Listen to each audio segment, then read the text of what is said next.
नमस्कार मित्रों, मैं हूं डॉक्टर हरिनिवास। चैनल का नाम है संस्कृत साहित्य एवं संस्कृति। महाभारत की श्रेष्ठ कथाएं चल रही हैं। उद्योग पर्व, श्री कृष्ण अपनी बुआ कुंती से मिले जाकर के पांडवों का संदेश सुनाया। बुआ बड़ा रोई।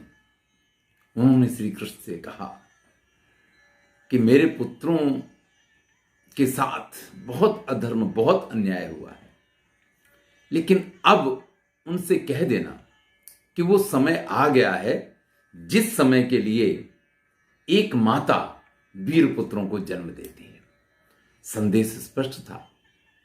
श्री कृष्ण ने उस संदेश को लिया और फिर से वो दुर्योधन की सभा में आकर के पहुंचते हैं। तो वहां से प्रस्थान किया है, दुर्योधन के भवन में जाकर के पहुंचे। सभा का वर्णन नहीं है, दुर्योधन के भवन में जाकर के पहुंचे हैं। महर्षि वेदव्यास वर्णन करते हैं, लक्ष्म्या परमया युक्तम पुरंदर ग्रहोपम, जैसे इंद्र का महल हो इस प्रकार की शोभा है। भाई, द्युत क्रीड़ा में पांडवों के पास से सब कुछ जीत लिया है और पांडवों का जो समृद्ध राज्य था, हस्तिनापुर की समृद्धि के उपरांत पूरी इंद्रप्रस्थ की समृद्धि जिसके पास आ गई हो, उसको किसी चीज की कमी तो हो नहीं सकती है। अत्यंत सुंदर उस महल में जब श्री कृष्ण प्रवेश करते हैं तो देखते हैं वहां बहुत सारे राजा जो दुर्योधन के लिए अपने प्राण देने के लिए तैयार हैं, वो सब विराजमान हैं। कर्ण, दुशासन, शकुनी भी वहां पे विद्यमान हैं। जैसे ही कृष्ण वहां पहुंचते हैं, अभ्यागच्छति दाशार्हे धृतराष्ट्रो महायशा उदतिष्ठत् सहा मात्या पूजयन मधुसूदन। तो दुर्योधन स्वयं और अपने सभी मंत्रियों के साथ खड़े होकर के उनका स्वागत सत्कार करते हैं। दूत वाक्यम जो है वहां पे सभा में दुर्योधन ने सबको आज्ञा दी थी, इस प्रकार का उल्लेख पाया जाता है कि कोई श्री कृष्ण का स्वागत नहीं करेगा। लेकिन यहां उल्लेख इस प्रकार का है कि जब श्री कृष्ण दुर्योधन के यहां उसके महल में गए हैं, उसके भवन में गए हैं, तो उसने स्वयं खड़े होकर के और अपने सभी मंत्रियों और साथियों के साथ खड़े होकर के उनका स्वागत किया है।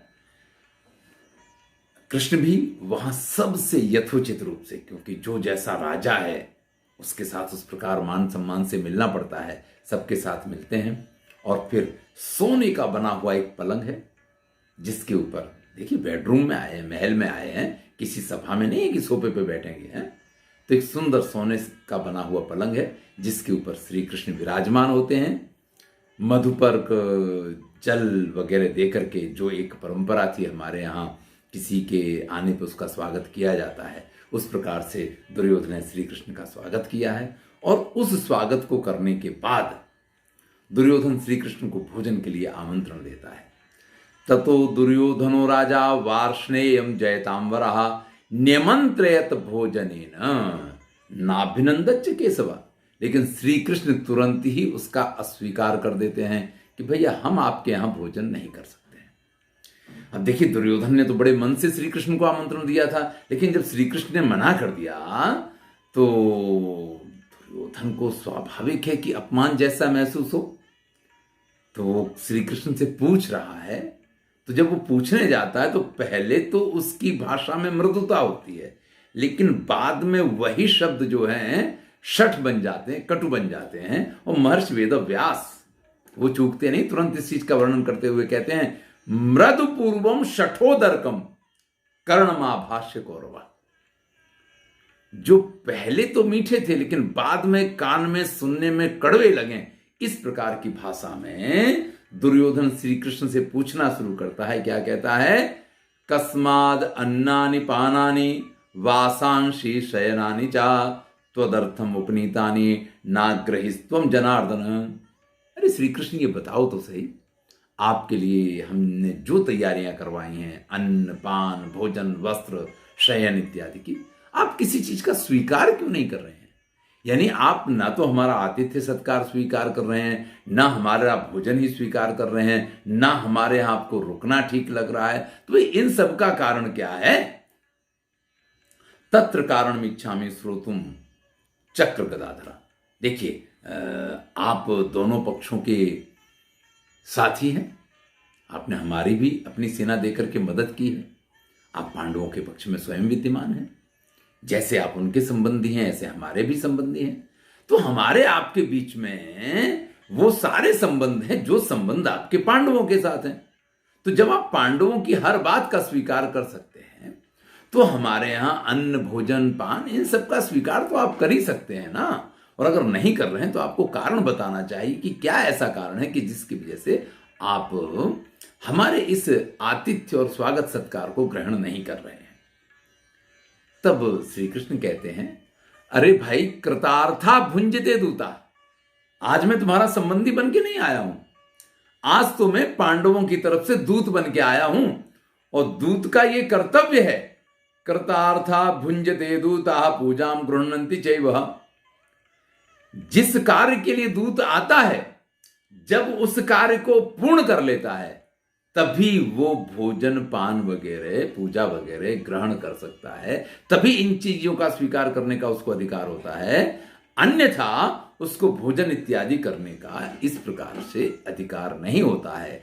कृतार्थ माम सहामात्यम समर्च इससे भारत। जब मेरी बात पूरी हो जाएगी, मैं जिस लिए यहां आया हूं, मेरी इच्छा पूरी हो जाएगी, यानी जिस कार्य के लिए मैं यहां आया हूं वो कार्य कृत अर्थ हो जाएगा, पूर्ण हो जाएगा, तो अपने मंत्रियों के साथ और सबके साथ मैं आपके यहां अवश्य भोजन करूंगा, आपको बहुत अच्छा स्वागत सत्कार का मौका भी दूंगा। लेकिन जब तक मेरा कार्य पूर्ण नहीं होता है तब तक आपके यहां भोजन करना ये योग्य नहीं है।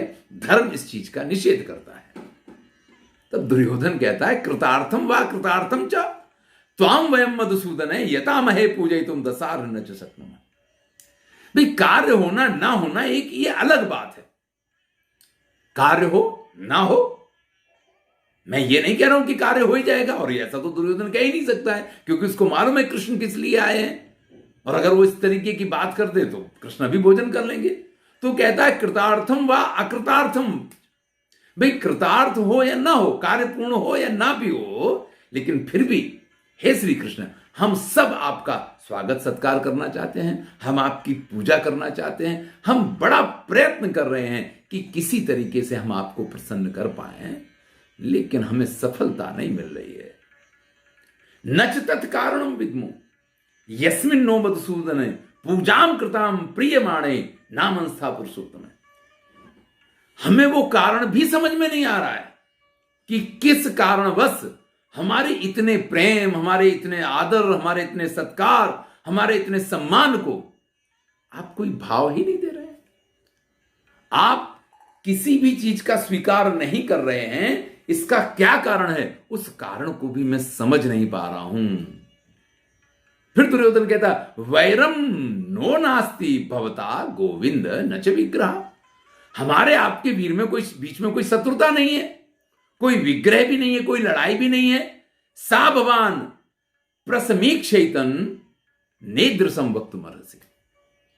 इसलिए जब हमारे बीच में कोई झगड़ा नहीं है, हमारे बीच में कोई शत्रुता नहीं है, तो आपको इन सब बातों पे ध्यान देना चाहिए और इस प्रकार से आपको हमारे आतिथ्य सत्कार का अनादर नहीं करना चाहिए। आप इस प्रकार से कह दें कि जब तक कार्य नहीं होगा तब तक आप हमारे यहाँ भोजन नहीं करेंगे, या तब तक भोजन करना ये अधर्म युक्त है, तो ये बात तो बराबर नहीं है। दुर्योधन कह रहा है, तब ना हम कामान न संरंभान द्वेषान नार्थ कारणात न हेतुवा लोभात वा धर्मम जह्यम कथंचन। श्री कृष्ण कहते हैं कि भाई देखो, ना तो मेरी कोई कामनाएं हैं, ना मुझे किसी का डर लगता है, ना ही क्रोधवश, ना द्वेषवश, ना मेरा कोई स्वार्थ है।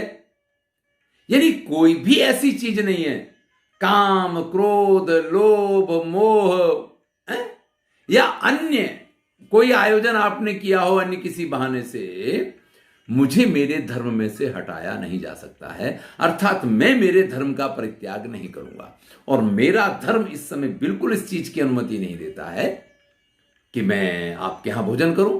और फिर कृष्ण स्पष्ट शब्दों में कहते हैं, संप्रीति भोज्यान्यन्यानि आपद भोज्यानि वा पुनः न च संप्रीत्य से राजन न चैव आपद गतो वयम।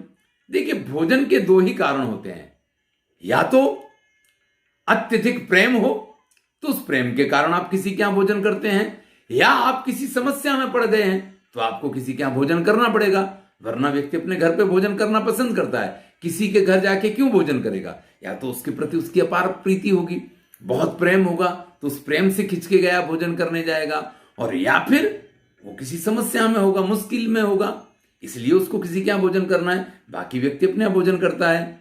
अब अगर आपकी बात करें तो ना तो आपको मेरे साथ कोई प्रीति है, ये नहीं कह रहे कि मुझे आपसे कोई प्रीति नहीं है, नच संप्रिय से राजन नच चैपद आपदगता वयम, और ना हम किसी मुश्किल में पड़े हुए हैं कि हमें भोजन नहीं मिल रहा है इसलिए हमें आपके यहां भोजन करना चाहिए। कृष्ण ने दो टूक जवाब दे दिया है कि भाई प्रेम या मुश्किल दो कारणों से ही भोजन किए जाते हैं, न तो आपका हमारे प्रति प्रेम है और ना हम किसी मुश्किल में पड़े हुए हैं, इसलिए ये भोजन तो नहीं बनता है। अकस्मात द्वेष्ट वै राजन जन्म प्रवृत्ति पांडवा, दुर्योधन को आईना दिखा रहे हैं श्री कृष्ण। बिना कारण के पांडवों ने कोई ऐसा कार्य नहीं किया है कि तुमको उनके प्रति द्वेष हो। अकस्मात द्वेष्ट वै राजन जन्म प्रवृत्ति पांडवान, लेकिन तुम ऐसे हो कि जन्म से ही पांडवों के प्रति वैर रखते हो। पांडवों ने कोई ऐसा कार्य नहीं किया है कि तुम्हारी उनके साथ शत्रुता हो, लेकिन तुम जन्म से ही उनके साथ शत्रुता रखते हो। और इतना याद रखो, यस्तान द्वेष्टि समाम द्वेष्टि यस्तान ननु समामनु, जो पांडवों के साथ द्वेष करता है उसका मेरे साथ द्वेष है, और पांडवों के साथ जिसकी मित्रता है वो मेरा मित्र है। श्री कृष्ण स्पष्ट कह देते हैं, कोई लाग लपेट नहीं। देखिए, जब किसी व्यक्ति को कोई भय होता है, कोई लालच होता है, कुछ इस तरीके की चीजें होती हैं, तो वो थोड़ा लाग लपेट करके बोलता है। अब कृष्ण को ना तो भय है, ना कोई लालच है, ना ही अन्य प्रकार का कोई उनको स्वार्थ है, इसलिए वो स्पष्ट कह देते हैं कि तुम जन्म से ही पांडवों के द्वेषी हो, और जो पांडवों का द्वेषी है वो मेरा द्वेषी है, जो पांडवों का मित्र है वो मेरा मित्र है। तो भैया द्वेषी के यहां तो भोजन करना नहीं बनता है। काम क्रोधानुवर्ती ही यो मोहात विरुरुत्सते गुणवंतम च यो द्वेष्टि तमाहु पुरुषाधमम। और एक कदम आगे बढ़ के श्री कृष्ण कहते हैं, काम क्रोध के कारण या मोहवश जब व्यक्ति किसी गुणवान व्यक्ति का विरोध करता है तो दुनिया उसको अधम व्यक्ति कहती है। तुम इस दुनिया में नीच व्यक्ति हो, इस बात को कह रहे हैं श्री कृष्ण कि लोभवश, कामवश, क्रोधवश, मोहवश किसी भी कारण से जब गुणवान व्यक्ति का कोई विरोध करने लग जाता है तो लोग ऐसे व्यक्ति को क्या कहते हैं? पुरुषाधमम, अधम पुरुष के रूप में मानते हैं। सर्वमेतन्न भोक्तव्यम अन्नम दुष्टाभिसंहितम क्षत्रुरेकस्य भोक्तव्यम इति में धीयते मतिहि। और फिर कहते हैं कि भाई जिसकी बुद्धि खराब हो, जिसकी दुष्ट बुद्धि हो, ऐसे व्यक्ति के यहां भोजन नहीं करना चाहिए। शास्त्र ये बात कहते हैं, तो हम आपके यहां तो भोजन फिर कैसे कर सकते हैं? छत्तु एकस्य भोक्तव्यम, एक विदुर ही ऐसे हैं जिनके यहां जाकर के मैं भोजन कर सकता हूं।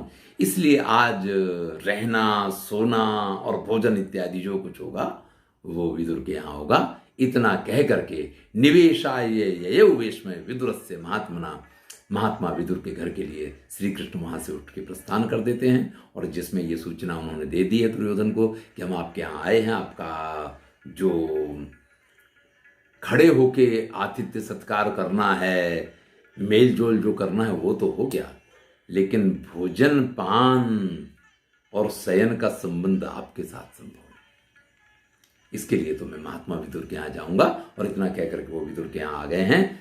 जैसे ही ये समाचार द्रोणाचार्य, कृपाचार्य, भीष्म को मिले हैं कि श्री कृष्ण ने कौरवों का आतिथ्य ठुकरा दिया है और वो रुकने के लिए विदुर के यहाँ जा रहे हैं। देखिए, विदुर के यहाँ माता कुंती रुकी हुई हैं, इसलिए वो तो उनका अपना ही घर है। और विशेष करके युधिष्ठिर ने कहा था कि जब आप विदुर जी से मिलें तो उनको अपनी छाती से लगा लीजिएगा, उनको मुझसे मिलने का एक आनंद मिल जाएगा। तो विदुर के ऊपर तो पूरा पूरा विश्वास है, इसलिए वो विदुर के यहाँ जाने के लिए जब प्रस्थान करते हैं तो पीछे पीछे द्रोणाचार्य, कृपाचार्य, भीष्म, बालिक, जितने जितने कुरुश्रेष्ठ हैं वो सब लोग वहाँ जा कर के पहुँच जाते हैं, उनसे प्रार्थना करते हैं, उनसे अनुनय विनय करते हैं कि ये योग्य अगर आपको लगता है तो आपको हमारा आदर सत्कार स्वीकार करना चाहिए। तब श्री कृष्ण उनसे कहते हैं कि देखिए आप लोगों के हाथ में तो कुछ है नहीं, एक भी कदम ऐसा नहीं है जो आप अपनी इच्छा से उठा पाए। आपके यहां जब सारे कार्य दुर्योधन की इच्छा से होते हैं तो मैं अगर आप में से किसी के भी यहां रुका तो ये दुर्योधन के यहां ही मैं रुक रहा हूं, यही फलित होगा। और शास्त्र के नियम के अनुसार ये संभव नहीं है। इसलिए आपको जो भी हमारी आगता स्वागता करनी थी, जो आपको प्रेम दिखाना था, वो प्रेम आपने दिखा दिया और हमने देख लिया। प्रारंभ से ही श्री कृष्ण जो है ना अपने कार्य के प्रति संपूर्ण सन्निष्ठ दिखाई देते हैं और यही इनका वैशिष्ट्य है। यानी अगर आप लोग ये चाहते हैं कि हम आप में से किसी के यहां रुकें, किसी का भोजन स्वीकार करें, तो आप में से कोई इस चीज का वचन दे सकता है कि जिस संधि के लिए मैं आया हूं वो कृत अर्थ हो जाए, वो पूर्ण हो जाए। अगर आप में से कोई इस चीज का वचन दे सकता है तो हम तैयार हैं। लेकिन अगर आप इस चीज का वचन नहीं दे सकते हैं तो फिर वृथा इस प्रकार का प्रयत्न करना कि आपको बहुत प्रेम है हमारे प्रति इसलिए हमें आपके यहाँ रहना चाहिए, ये योग्य नहीं है। यानी उन सब को भी टकासा जवाब दे करके श्री कृष्ण वहां से वापस भेज देते हैं। यहां विदुर के यहां जब पहुंचे हैं जाके, तैस्तर्पयित्वा प्रथमं ब्राह्मणान् मधुसूदन वेद विद्भ्यो ददौ कृष्णे परमं द्रविणान्यपि। जब श्री कृष्ण वहां से आए थे ना तो बहुत सारी धन संपत्ति, भोजन सामग्री सब कुछ लेकर के निकले हैं। उनके साथ बहुत सारे रथ और वो सब आए हैं, तो सारी सामग्री लेके आए हैं। तो ऐसा नहीं है कि महात्मा विदुर के यहाँ अगर वो गए तो सारी जवाबदारी उनके सिर पे है। वहाँ बहुत सारे ब्राह्मणों को उन्होंने भोजन वगैरह करवाया है, उनको प्रसन्न किया है, उनको दक्षिणा वगैरह दी है और फिर महात्मा विदुर के यहाँ रुके हैं। सभी अनुयायियों के साथ श्री कृष्ण का विदुर ने योग्य स्वागत किया है। विदुर तो एक तरीके से पागल हो गए हैं। भागवत में ये कथा बड़े सुंदर शब्दों में आती है कि महात्मा विदुर तो घर पे ही नहीं थे। जब दुर्योधन से ये कह दिया कि हम तो आपके भोजन का स्वीकार नहीं करेंगे और कृष्ण सीधे पहुंच गए कहाँ? महात्मा विदुर के घर पे। तो विदुर तो बेचारे घर पे ही नहीं थे, विदुरानी अकेली थी घर पे। बड़ी सुंदर कथा है, सुनते हैं तो आनंद आ जाता है। आपके सम्मुख भी प्रस्तुत करना, वैसे तो आपने सुनी ही होगी। तो वहां पहुंच करके सीधे जाकर के काकी बहुत जोर से भूख लगी है, जल्दी से खाना लाओ। श्री कृष्ण वही युधिष्ठिर वाला संबंध विदुर के साथ रखते हैं। वो उनको काका कहते हैं तो वो भी काका कहते हैं। जल्दी से, बहुत जोर से भूख लगी है, कुछ खाने के लिए दो। विदुरानी तो बेचारी अभी कुछ खाना ना बनाया नहीं और ऐसे कृष्ण आकर के और इस तरीके से प्रेम से कहें तो ये तो उनके लिए कल्पनातीत था। तो जल्दी से इधर उधर देखती हैं, कुछ दिखाई नहीं देता, तो केले पड़े हुए थे तो केले उठा के ले आए। लो कान्हा थोड़े से केले खा लो, तब तक मैं कुछ खाना बनाती हूँ।